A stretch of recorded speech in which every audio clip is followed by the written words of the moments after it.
Hi there, it's Meryl Leineberger again, author of the Micro School Builder's 9-Step Guide to Building the School of Your Dreams in less than a year without sacrificing your salary or your sanity. This is the next video in our series that tackles your questions about building micro schools. Today's comes from the second step on the 9-Step Guide that most micro school builders and all of my clients follow. So the question is, are micro schools actually legal? As you might imagine, this is a question that must be answered on a case-by-case basis. The last time we talked about micro schools as a term that's being used to define a new breed of small, personalized schools. Some of them operate as official schools, while others use a more creative tutoring or homeschool stance. To figure out if they are legally possible in your area requires that you take a look at the state, regional, or national school code to determine the requirements for the area where you will be building your school.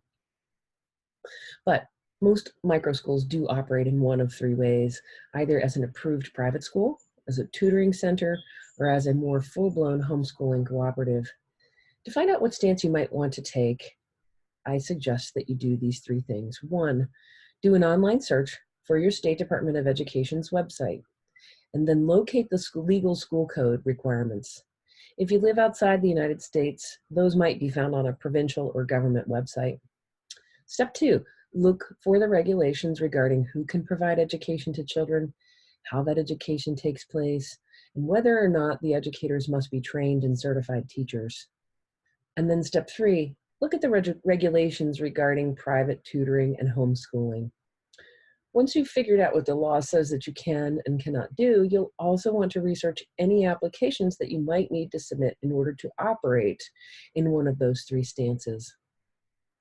If you'd like to know more about micro schools and how to build one of your own, I invite you to go to the link that I've shared below this video to grab your free copy of the 9-Step Guide and watch the training videos that come along with it too. I hope that this video today has helped clarify your questions about how a micro school can operate under the letter of the law, and I really hope that you'll choose to become part of the movement to remake education through the creation of micro schools around the globe. Until next time, have a great day.